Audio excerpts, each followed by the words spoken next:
On हुआ, जब on air आया ज़िंदगी पे, लोगों ने उसे बहुत अच्छी तरह से एक्सेप्ट करा है। So what do you want to say about that thing? ये तो खुशकिस्मती है कि एक अच्छी कहानी और एक अच्छा शो बनाने के लिए हमें मिला है, तो we are very happy about it.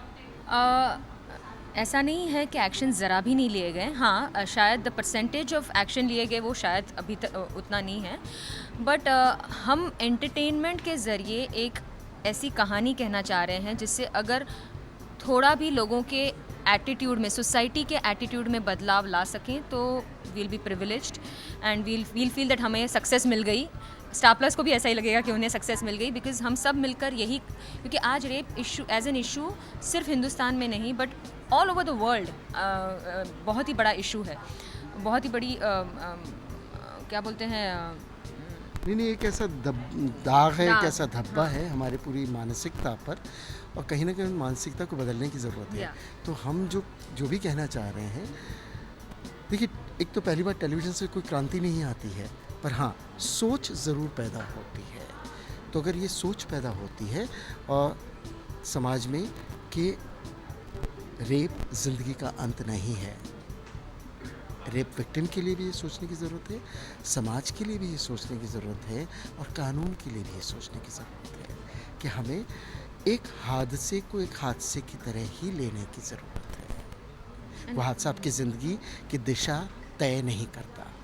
Right and के उस लड़की के साथ अगर एक हादसा हुआ तो उसमें एक्चुअली उसकी क्या गलती है? जो समाज जिस तरह से उसको देखने लगता है अचानक as if she is the culprit, ये एक ऐसा क्राइम है, द ओनली क्राइम जिसमें विक्टिम को कल्प्रिट की नज़रों से देखा जाता है कि लड़की ही गलत होगी, उसने ही कुछ किया होगा।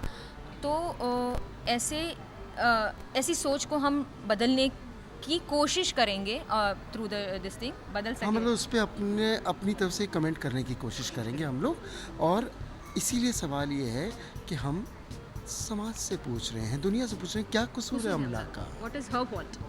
It's not her fault.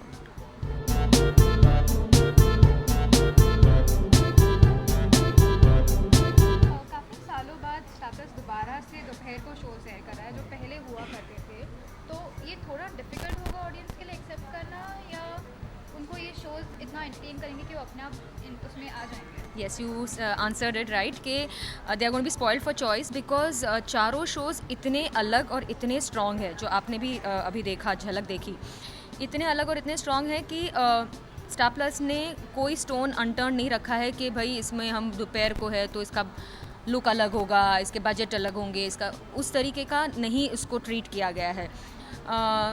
इसको as a normal prime time show ही ट्रीट किया गया है। ऑफ कोर्स हो सकता है कि बिकॉज 7-8 साल का गैप आ गया है दोपहर के स्लॉट में, तो शायद इनिशियली थोड़ा सा वक्त लगे, बट शुरुआत तो करनी है ना कहीं ना कहीं। तो और बल्कि हमको यहीं आने के बाद ये पता लगा कि चारों कितनी अलग अलग कहानियाँ हैं, तो बहुत खुशी हो रही है कि इतनी अलग अलग अंदाज की कहानियाँ अगर लोगों को देखने को मिल रही है, तो क्यों नहीं, लोग देखना चाहते हैं अलग हटके।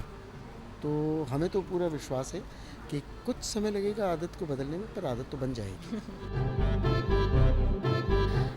क्या कसूर है अमला का एक ऐसा शो है जिसमें बहुत एंटरटेनमेंट है, रोमांस है, सब कुछ है, बट एक स्ट्रॉन्ग सेंसिटिव सब्जेक्ट है जिससे हम डील कर रहे हैं। तो हम एक्चुअली आपसे चाहते हैं, और हमने इसे बहुत अलग तरीके से ट्रीट किया है, बहुत रियलिस्टिकली ट्रीट किया है। तो हम चाहते हैं कि आप लोग इसे देखें और इसे बहुत बहुत बहुत सक्सेसफुल बनाएं।